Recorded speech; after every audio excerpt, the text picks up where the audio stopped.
நாட்டின் வேளாண்மை தீங்குற்றால் வேறு எந்த துறையும் சரியான பாதையில் செல்ல முடியாதெனவும் பழைய திட்டங்களுடன் உழவர்களுக்கான சில புதிய திட்டங்களும் விரைவில் தொடங்கப்படும் என்று வேளாண் துறை அமைச்சர் வினோத் தெரிவித்துள்ளார்.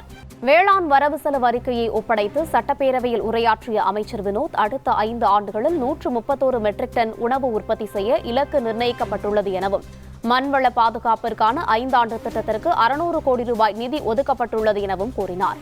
உழவர்களுக்கான இலவச மும்முனை மின்சார திட்ட கட்டணத் தொகையாக மின்சார வாரியத்திற்கு 7432.58 கோடி ரூபாய் வழங்கப்படும் என்று அமைச்சர் வினோத் தெரிவித்தார். உழவர்களின் வாழ்வாதாரத்தை பாதுகாக்க 132 கோடி ரூபாய் மதிப்பீட்டில் குறுவை தொகுப்பு திட்டம் அறிவிக்கப்பட்டுள்ளது எனவும் டெல்டா மாவட்டங்களில் உள்ள வாய்க்கால்கள் 10 கோடி ரூபாய் மதிப்பீட்டில் தூர்வாரப்பட்டுள்ளன எனவும் அமைச்சர் வினோத் தெரிவித்துள்ளார்.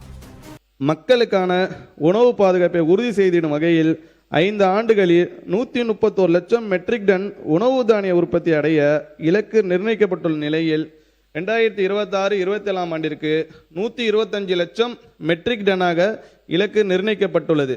இது தவிர ஊட்டச்சத்து வழங்கும் பயிர் வகைகள், காய்கறிகள், பழங்களிலும் உற்பத்தினை அதிகரித்து தன்னிறைவை எட்டி ஊட்டச்சத்து பாதுகாப்பினை அடைய இலக்கு நிர்ணயிக்கப்பட்டுள்ளது. சீரிய திட்டங்களை செயல்படுத்தி இந்த இலக்குகளை எட்ட அனைத்து நடவடிக்கைகளும் எடுக்கப்படும். 2026-27 ஆண்டில் இலவச மின் இணைப்புகளுக்கான கட்டணத் தொகையாக தமிழ்நாடு மின் பகிர்மான கழகத்திற்கு 7432 கோடியே 58 லட்சம் ரூபாய் வழங்கப்படும். இயற்கை சீற்றங்களால் நிகழும் பாதிப்புகளினால் ஏற்படும் வருவாய் இழப்பினை ஈடு செய்ய பயிர் காப்பீட்டு இழப்பீட்டுத் தொகையும், இயற்கை பேரிடர் காலங்களில் பாதிக்கப்பட்ட விவசாயிகளுக்கு பயிர் சேதங்களுக்குரிய நிவாரணமும் வழங்கி அவர்களின் வாழ்வாதாரத்தை உறுதி செய்யும் நடவடிக்கைகள் இந்த அரசால் தொடர்ந்து செயல்படுத்தப்படும்.